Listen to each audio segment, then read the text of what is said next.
Everyone, welcome back to my channel BU study point. आज हम देख रहे हैं फिजिकल एजुकेशन के BA सेकंड सेमेस्टर की यूनिट सेकंड, जिसका नाम है इवेंट मैनेजमेंट। आज हम इसके MCQ क्वेश्चन करने वाले हैं और पूरी यूनिट को हम कवर करेंगे इसी वीडियो में। सारे ही जो टॉपिक है इस यूनिट के अंदर हम सब टॉपिक्स के MCQs देखेंगे। तो चलिए स्टार्ट करते हैं। सबसे पहला टॉपिक है MCQ on planning and management of sport event. तो चलिए स्टार्ट करते हैं। सबसे पहला MCQ है, what is the first step in planning a sport event? Booking the venue, setting the date and time, defining the event concept and objectives, or creating a budget. तो इसका right answer है option number सी। सबसे पहले क्या करना होता है, उसके कॉन्सेप्ट और ऑब्जेक्टिव्स को प्लान करना होता है कि कैसा जो है इवेंट होने वाला है, किस तरीके की उसमें चीज़ें होने वाली। सबसे पहले हमें वही प्लान करना होता है। किसी भी इवेंट को प्लान कीजिए, चाहे स्पोर्ट का हो चाहे ना हो। अगर आप प्लान कर रहे हैं किसी इवेंट को, सबसे पहले आपको उसका कॉन्सेप्ट प्लान करना होगा और उसके ऑब्जेक्टिव्स क्या हैं वो प्लान करने होंगे। तो ये इसका राइट आंसर हो जाएगा ऑप्शन नंबर सी। यहाँ पे भी दिया हुआ है option number C is our right answer. Next question है, which of the following is the key aspect of sport event planning? Marketing and promotion, logistic and operation, risk management and safety, all of the above. तो इसका right answer हो जाएगा option number D, all of the above. किसी भी sport event की planning के दौरान marketing और प्रमोशन भी इंपॉर्टेंट होता है, लॉजिस्टिक और उसके ऑपरेशंस भी इंपॉर्टेंट होते हैं, और रिस्क मैनेजमेंट और सेफ्टी का ध्यान रखना भी इंपॉर्टेंट एस्पेक्ट होता है। तो ये सभी जो है स्पोर्ट इवेंट की प्लानिंग की एस्पेक्ट हैं। तो इसका राइट आंसर है D, option number D is our right answer. देखिए यहाँ पे भी दिया है कि डी है अपना आंसर जो है, ऑल ऑफ द अबव। फिर नेक्स्ट क्वेश्चन है, what is the purpose of sport event management plan?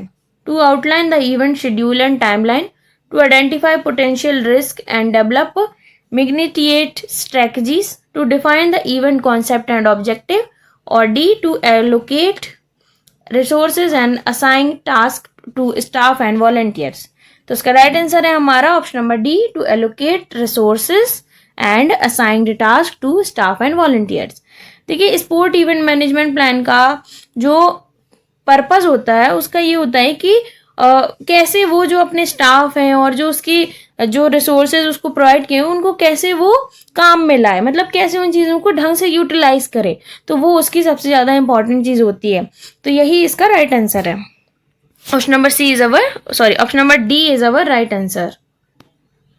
फिर नेक्स्ट क्वेश्चन है, which of the following is critical component of sport event planning? Venue selection and management, event marketing and promotion, athlete and team management, all of the above। तो इसका right answer है option number D, all of the above, जैसा कि यहाँ दिया हुआ है। Critical component मतलब कि इंपॉर्टेंट क्या क्या होते हैं कंपोनेंट। तो देखिए, हर एक जो यहाँ पे चीज़ दी गई है वो सब जो है इसका स्पोर्ट इवेंट की प्लानिंग का इंपॉर्टेंट एलिमेंट है। वेन्यू भी सिलेक्ट करना, उसको मैनेज करना। वेन्यू का सिलेक्शन तो आप देख ही सकते हैं, सबसे इंपॉर्टेंट माना जाता है कि अगर कोई इवेंट हो रहा है, अगर वेन्यू ही नहीं है तो कहाँ होगा इवेंट। और फिर उसके बाद इवेंट की मार्केटिंग और प्रमोशन करना, ताकि लोग जो है वो ज़्यादा से ज़्यादा जुड़ सकें उस इवेंट में। ज़्यादा से ज़्यादा उसकी जो लोकप्रियता है वो बढ़ेगी तो लोग आएंगे, रेवेन्यू भी उतना ज़्यादा आएगा। तो उन चीज़ों का भी हो जाता है। और एथलीट और मैनेजमेंट टीम्स का, कि कौन कौन से एथलीट आ रहे हैं और उनको मैनेज करने के लिए टीम्स भी तो चाहिए, तो वो भी इसके अंदर इंक्लूड होती हैं। तो इसलिए इसका आंसर है D, all of the above. फिर नेक्स्ट क्वेश्चन है हमारा, what is the role of sport event manager? तो इसका ऑप्शन नंबर ए है, to oversee the overall planning and execution of event. फिर नेक्स्ट ऑप्शन है हमारा, to manage the event budget and financials, to coordinate the logistic and operation of event, and D है to promote event and manage media relation. तो इसका right answer है option number A, to oversee overall planning and execution of event.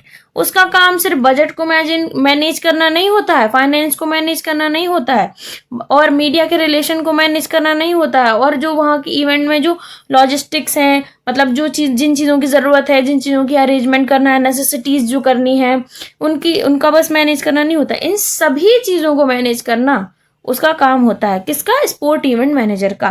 तो इसलिए to oversee overall planning, तो इसलिए इसका right answer है ऑप्शन नंबर ए। चलिए नेक्स्ट पे चलते हैं। नेक्स्ट है 6 number, Which of the following is a key consideration when planning a sport event? the need and expectation of athlete and team, the need and expectation of spectators and fans, the need and expectation of sponsor and partners. तो इसका right answer हो जाएगा option number D. क्यों होगा option number D? कि इसका क्या की कंसिडरेशन होता है. देखिए, आपको इवेंट के दौरान जो है आपको किन किन की जो है नीड्स का ध्यान रखना होता है, सबका ध्यान रखना होता है ना. ऑल ओवर आप एक इवेंट ऑर्गेनाइज कर रहे हैं, उसमें जितने लोग इन्वॉल्व होंगे आपको उन सबकी नीड्स का ध्यान रखना होगा. फिर चाहे वो एथलीट्स हों या फिर वो स्पेक्टेटर्स मतलब कि जो दर्शक हैं, आपके फैंस हो या आपके स्पॉन्सर या पार्टनर्स हो. तो इसलिए इसका राइट आंसर है ऑप्शन नंबर डी. चलिए हम नेक्स्ट क्वेश्चन पे चलते हैं. Question number 7. What is the purpose of a sport event risk management plan? To identify potential risk and development mitigate strategies, to allocate resources and assign tasks to staff and volunteer, to define the event concept and objectives, or to outline the event schedule and timeline. तो इसका purpose क्या होता है सबसे ज्यादा? इसका purpose होता है option number A, to identify potential risk and development mitigate strategies. कि स्पोर्ट इवेंट के पर्पस में इसमें पूछा गया है what is the purpose of sport event risk management plan. जब यहाँ रिस्क दिया है, यहाँ रिस्क दिया है, तो रिस्क मैनेजमेंट के लिए क्या है कि हमें आइडेंटिफाई करना होगा कि कौन से ऐसे पोटेंशियल रिस्क जो हो सकते हैं. मतलब ऐसे रिस्क को हमें देखना है कि कौन से रिस्क जो हैं इवेंट के दौरान आ सकते हैं और हमें उनके लिए मिटिगेट स्ट्रेटजीज को डेवलप करना होगा. मतलब ऐसी स्ट्रेटजीज को डेवलप करना होगा कि हम उसको तुरंत ओवरकम कर पाएं. अगर कोई सिचुएशन बिगड़ रही है, कोई चीज़ बिगड़ रही है, क्लाइमेट बिगड़ रहा है या फिर प्लेयर्स के बीच में कोई प्रॉब्लम हो गई है, किसी की कोई प्रॉब्लम हो गई, कंप्लेंट्स वगैरह हो गई हैं, कहीं डोपिंग की प्रोसेस हो गई है, तो उस हिसाब से उन चीज़ों को मैनेज करने के लिए जो है रिस्क मैनेजमेंट प्लान को बनाया जाता है. और उसको कैसे किया जाता है कि आइडेंटिफाई किया जाता है और जल्दी से जल्दी उसकी जो है उसको ओवरकम करने की कोशिश की जाती है. चलिए नेक्स्ट क्वेश्चन पे चलते हैं. देखिए आंसर दिया हुआ है, ए नंबर है, to identify potential risk and develop mitigate plans. Question number 8. Which of the following is a critical aspect of sport event logistics? Venue management and operation, transportation and accommodation, catering and hospitality, or all of the above? तो हमारा right answer है option number D, all of the above. कैसे है? और क्योंकि logistics के अंदर सारी नेसेसिटीज को अरेंज करने की बात होती है. इसमें क्या है, वेन्यू को भी मैनेज करना होता है, ट्रांसपोर्टेशन. देखिए जब लोग आएंगे देखने के लिए तो आपको बहुत सारी चीज़ें मैनेज करनी होंगी. आपको वेन्यू का मैनेजमेंट करना होगा कि वेन्यू ऐसी जगह हो जहाँ पे लोग आराम से ट्रांसपोर्टेट करके आ सकें और उनको सुविधा हो. एकोमोडेशन मतलब सुविधा होता है, उनको सुविधाजनक हो सब जगह आने के लिए. और वहाँ केटरिंग की भी जो है होनी चाहिए सर्विसेज, और हॉस्पिटैलिटी भी होनी चाहिए. मतलब अच्छा व्यवहार होना चाहिए, सब कुछ अच्छा होना चाहिए. इसका ध्यान जो है लॉजिस्टिक्स में रखा जाता है. ये इसके क्रिटिकल एस्पेक्ट होते हैं. अगर आपको ये चीज़ समझने में थोड़ी प्रॉब्लम हो रही है तो आप मेरा जो है डिस्क्रिप्टिव वीडियो भी देख सकते हैं. वहाँ पे मैंने पूरा एक्सप्लेन किया है. जो आपकी यूनिट है इवेंट मैनेजमेंट, ये पूरी एक्सप्लेन्ड है मेरे चैनल पे. आप उसे भी जाकर विजिट कर सकते हैं अगर आपको इन चीज़ों को समझने में प्रॉब्लम हो रही है तो इसलिए यहाँ पे मैं बहुत कम समझा रही हूँ. वहाँ पे मैंने पूरा डिटेल पढ़ाया हुआ है. क्योंकि इसका रीज़न ये भी है कि मैंने इसलिए पढ़ाया है क्योंकि कुछ बच्चों के पेपर जो हैं वो रिटन हो रहे हैं और कुछ बच्चों के MCQ हो रहे हैं. तो इसी वजह से मैं दोनों तरीके से वीडियो बना रही हूँ. जिनके MCQ वो MCQ देख लें, जिनके रिटन है तो वो रिटन देख सकते हैं. और अगर आप MCQ में आप तुरंत नहीं समझ पाए तो आपको एक बार रिटन वीडियो देख बस लीजिए. आप नोट्स वगैरह बनाने की ज़रूरत नहीं है, आप देख लेंगे तो आपको समझ आ जाएगा. एक बार आपके माइंड में थोड़ा सेटल हो जाएंगी चीज़ें कि क्या कैसा होता है, तो आप आसानी से कर पाएंगे. तो चलिए अब आगे बढ़ते हैं, बहुत बातें हो गई. Question number 9. What is the role of technology in sport event planning and management? To enhance the fans' experience and engagement, to improve efficiency and effectiveness of event operation, to provide real-time data analytics, or all of the above. तो इसका right answer हो जाएगा हमारा all of the above. Option number D हमारा right answer है. तो चलिए अब नेक्स्ट क्वेश्चन पे चलते हैं. Question number 10. Which of the following is a key consideration when evaluating the success of a sport event? Attendance and revenue, athlete and team performance, spectator satisfaction and engagement. Option number D है all of the above. इसका right answer है option number D, all of the above. तो देखिए इसमें ये क्यों है all of the above, क्योंकि यहाँ पे पूछा गया है कि ऐसे क्या की कंसिडरेशन होता है जो कि डिसाइड करते हैं कि एक स्पोर्ट इवेंट की सक्सेस को डिसाइड करते हैं। तो उसमें जितने लोग आए हैं वो डिसाइड करेगा, रेवेन्यू जितना ज़्यादा आया है वो डिसाइड करेगा, मतलब इवेंट की अंदर जितने लोग आए हैं, जितने स्पेक्टेटर्स आए, लोगों ने जितना पसंद किया वो चीज़ तो डिसाइड करेंगी ना। रेवेन्यू जितना उसको मिल रहा है वो चीज़ें भी डिसाइड करेगी कि उसकी सक्सेस हुई है कि नहीं। एथलीट और टीम के परफॉर्मेंस भी जो है एक इसका मेजर फैक्टर हो जाता है।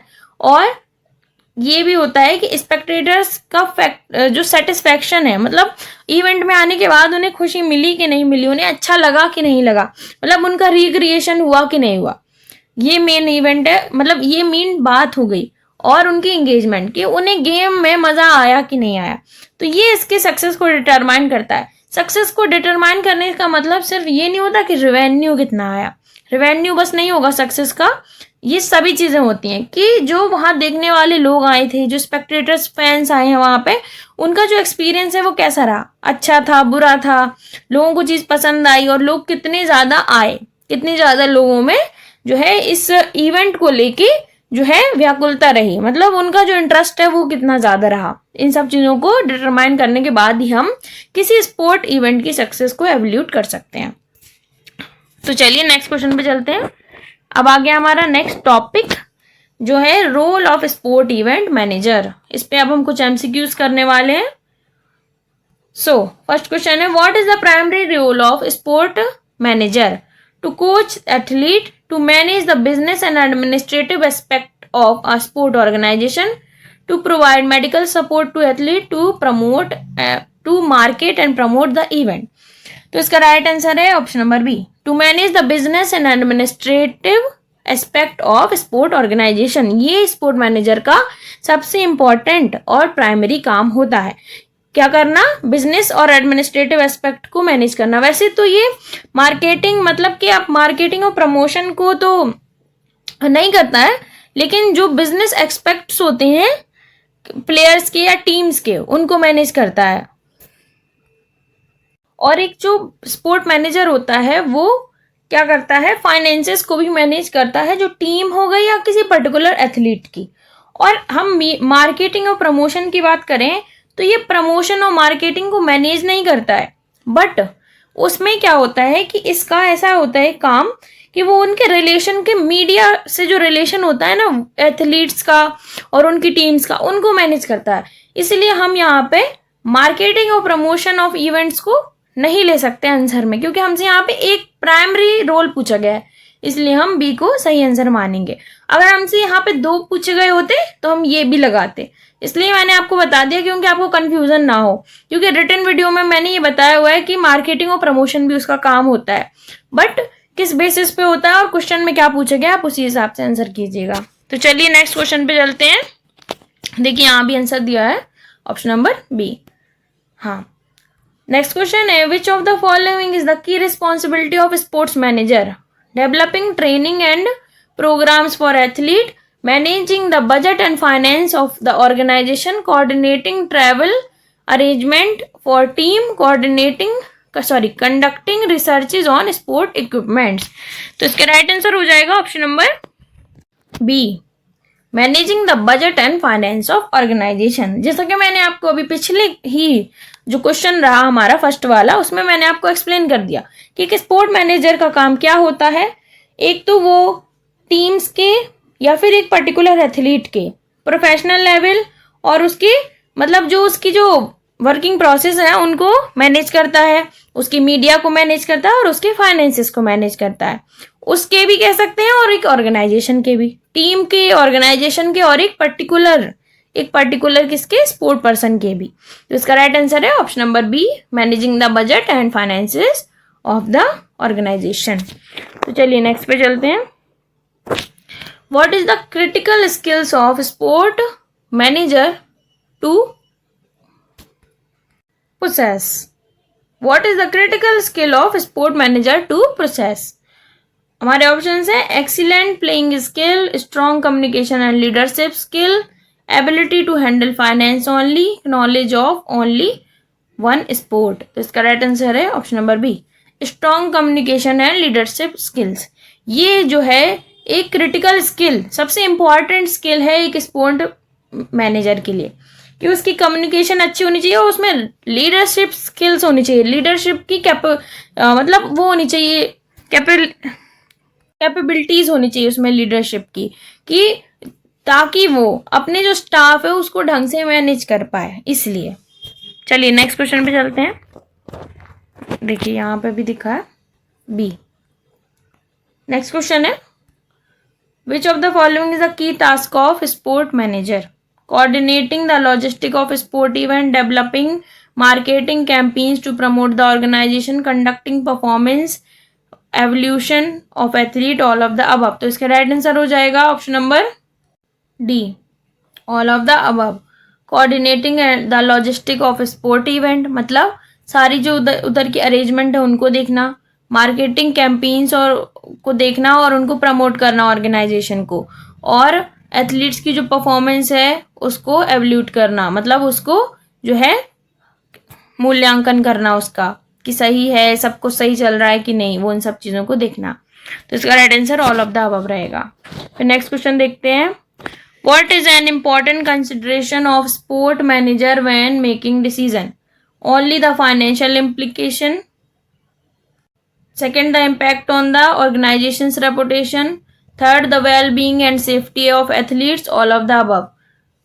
तो इसका राइट आंसर है all of the above. Finances को भी इम्प्लीमेंटेशन रहता है उनका, मतलब फाइनेंसेस को भी मैनेज करना होता है और ऑर्गेनाइजेशन की जो रेपुटेशन है उसके लिए भी ध्यान देना होता है, क्योंकि अगर वो उस ऑर्गेनाइजेशन के लिए काम कर रहे हैं तो उनकी रेपुटेशन का भी ध्यान रखना होता है कि कोई चीज़ गड़बड़ नहीं होनी चाहिए, और सेफ्टी का भी ध्यान रखना होता है एथलीट्स की और उनकी वेलबींग का भी। इनमें से ओनली नहीं आएगा किसी में भी, क्योंकि ओनली सिर्फ एक काम नहीं होता है उसका, हम प्राइमरी गोल बोल सकते हैं बट एक काम नहीं होता है, बहुत सारे काम होते हैं, इसलिए इसका आंसर है ऑल ऑफ द अबव। चलिए नेक्स्ट क्वेश्चन पे चलते हैं। Question number 6, which of the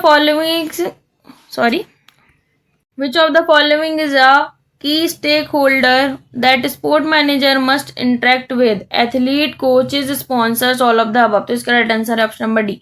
in सब के साथ इंटरेक्ट करना बहुत इंपॉर्टेंट होता है, क्योंकि वो वहाँ पे मैनेजमेंट देख रहा है तो, और सबको साथ लेकर चलना होता है, इसलिए सबको ही इम्पोर्टेंट है किसी भी इवेंट के अंदर। चलिए नेक्स्ट क्वेश्चन है, what is the key challenges that a sport manager may face?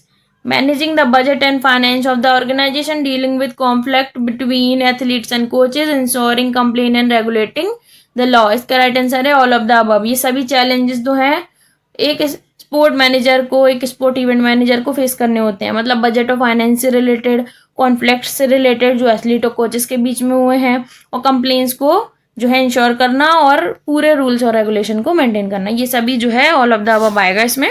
तो राइट आंसर उसका यही है। चलिए नेक्स्ट पे चलते हैं, विच of the following is the की performance indicator for sport manager? Winning percentage of the team, revenue generated from sponsors, attendance eight sport event. तो इसका राइट आंसर हो जाएगा ऑप्शन नंबर डी। ये सभी इंपॉर्टेंट एलिमेंट हैं कि टीम की जो है परसेंटेज को बढ़ाना, रेवेन्यू ज़्यादा से ज़्यादा आना स्पॉन्सर से, और लोगों की अटेंडेंस ज़्यादा होना एक उसके स्पोर्ट इवेंट में जिसे वो मैनेज कर रहा है। तो इसका राइट आंसर डी है। देखिए यहाँ पे भी दिया हुआ है ऑप्शन नंबर डी। चलिए नेक्स्ट क्वेश्चन पे चलते हैं। Number 9, what is an important aspect of sport manager role in term of athlete development? Athlete development के लिए क्या उसका जो है इंपॉर्टेंट एस्पेक्ट होता है? Providing coaching and training, managing the athlete media appearance, ensuring the athlete wellbeing and safety, और all of the above. तो इसका राइट आंसर है ऑप्शन नंबर सी, उसकी वेलबींग और सेफ्टी पर ध्यान देना। देखिए ना तो वो कोचिंग प्रोवाइड करता है, स्पोर्ट मैनेजर कोई कोचिंग और ट्रेनिंग प्रोवाइड नहीं करेगा, ना ही वो उसके मीडिया अपीयरेंस को देखेगा। अगर वो उसका पर्सनल मैनेजर है तो देखेगा। देखिए अगर ऑलराउंडर टीम के, हम ऑल ओवर टीम के हिसाब से बोलें तो नहीं देखेगा। तो इसलिए इसका राइट आंसर है ensuring the athletes wellbeing and safety. तो थर्ड जो है सी नंबर इसका राइट आंसर हो जाएगा। चलिए नेक्स्ट क्वेश्चन पे चलते हैं। हाँ, यहाँ देख लीजिए, सी नंबर राइट आंसर है। नेक्स्ट क्वेश्चन पे चलते हैं। Question number 10, which of the following is a key trend that a sport manager should be aware of. Options हैं the increasing use of technology in sport, the growth and importance of social media in sport marketing, the need for sustainability and environmental responsibilities in sport, और all of the above। तो इसका right answer है option number D, all of the above। कैसे है चलिए जानते हैं। इसमें पूछा गया है कि ऐसे कौन से की ट्रेंड्स हैं जो कि उभर रहे हैं सोसाइटल बेसिस पे, जिनका स्पोर्ट्स मैनेजर को अवेयर होना चाहिए, मतलब उसको उसके बारे में पता होना चाहिए। जैसे कि आज के समय में टेक्नोलॉजी का बहुत ज़्यादा यूज़ हो रहा है, तो टेक्नोलॉजी के बारे में जो है यूज़ हो रहा है जब, तो टेक्नोलॉजी के बारे में उसे पता होना चाहिए ताकि वो टेक्नोलॉजी का यूज़ ज़्यादा से ज़्यादा कर सके अपने इवेंट के दौरान। मतलब उसके यूज़ से काफ़ी सारी चीज़ों को ईजी बनाया जा सकता है। और सोशल मीडिया का जैसे इम्पोर्टेंस बढ़ रहा है तो वो मार्केटिंग के लिए यूज़ हो सकता है, स्पोर्ट में जो मार्केटिंग और प्रमोशन है उसके लिए। और आजकल जो ट्रेंड चल रहा है कि सस्टेनेबिलिटी और इन्वायरमेंटल रिस्पॉन्सिबिलिटी को दर्शाया जाए, कि लोगों को बताया जाए कि कैसे हम अपनी जो मदर अर्थ है उसको बचा के रख सकते हैं, अच्छे से उसको ट्रीट कर सकते हैं, जो बुरी चीज़ें हैं उनको हटा सकते हैं। इन सबको भी जो है स्पोर्ट के माध्यम से हम बता सकते हैं। जब इवेंट में इतने सारे लोग आते हैं तो हम उनको अवेयर भी कर सकते हैं। तो ये सब चीज़ें जो है की ट्रेंड के अंदर आएंगी, इसीलिए हम इन्हें ऑल ऑफ द अबव जो है राइट आंसर टिक करेंगे, ऑप्शन नंबर डी। इसका राइट आंसर है ऑल ऑफ द अबव। तो हमने ये सारे क्वेश्चन कर लिए हैं। अगर आपको ये वीडियो पसंद आया है तो please like share and subscribe ज़रूर कीजिएगा हमारे चैनल BU स्टडी पॉइंट को। Please like share and subscribe ज़रूर कीजिए। अगर आपको वीडियो पसंद आया है तो प्लीज़ एक कमेंट भी ज़रूर कीजिए, अपने दोस्तों के साथ वीडियो को शेयर कीजिए। आपसे मेरा यही निवेदन है कि आप वीडियो को ज़्यादा से ज़्यादा शेयर कीजिए और चैनल को सब्सक्राइब ज़रूर करते जाइए, क्योंकि आप चैनल को सब्सक्राइब करेंगे तभी ज़्यादा से ज़्यादा वीडियो अपलोड हो पाएंगी। क्योंकि जब आप सब्सक्राइब करते हैं तो मुझे बहुत मोटिवेशन मिलता है, तो इसलिए आप प्लीज़ चैनल को सब्सक्राइब करते जाइए ताकि हम जल्दी से जल्दी आपका जो पूरा सिलेबस है वो ख़त्म कर पाएँ और आगे की जो सेमेस्टर हैं उनके लिए भी पढ़ाई स्टार्ट कर पाएँ। तो मैं आपको बता दूं कि हम मेरे चैनल पर काफ़ी सारी चीज़ें और भी कवर हैं। अगर आपके कोई दोस्त हैं जो कि फर्स्ट या थर्ड सेमेस्टर में हैं BA के, या सेकंड सेमेस्टर में भी हैं, जिनका थ्योरी बेस्ड एग्ज़ाम है, आप उन्हें भी बता सकते हैं, वो भी पढ़ सकते हैं। क्योंकि मैंने फर्स्ट, थर्ड और सेकंड तीनों जो सेमेस्टर्स हैं इनका सिलेबस जो है कंप्लीट करा दिया है पूरी तरीके से। फर्स्ट और थर्ड सेमेस्टर जो है पूरा कंप्लीटेड है फिजिकल एजुकेशन का मेरे चैनल पे, और सेकंड सेमेस्टर की वीडियोस भी जल्द से जल्द जो है ख़त्म हो रही हैं, तो आप जाकर उन्हें भी देख सकते हैं। इवन इंग्लिश और हिस्ट्री की वीडियोस भी मेरे चैनल पर अपलोडेड है। अगर आपको वीडियो पसंद आया तो please like share and subscribe ज़रूर कीजिएगा और एक प्यारा सा कमेंट भी कर सकते हैं अगर आपको वीडियो पसंद आई है तो। चलिए मिलते हैं नेक्स्ट वीडियो में। जब तक आप अच्छे से समझिए, इन सब चीज़ों को पढ़िए। MCQ उसके साथ साथ मैं प्रेफर करूँगी कि आप इसकी जो डिस्क्रिप्टिव वीडियो है, मतलब जो थ्योरी बेस्ड मैंने पढ़ाया उसको जाके देखिए, तो आपसे MCQ ऐसे बन जाएंगे कि आपको कुछ भी ज़्यादा सोचने की ज़रूरत नहीं पड़ेगी। तो आप जैसा चाहें वैसा कर सकते हैं। चलिए मिलते हैं नेक्स्ट वीडियो में। काफ़ी बातें हो गई, मिलेंगे सीधे नेक्स्ट वीडियो में। Thank you for watching.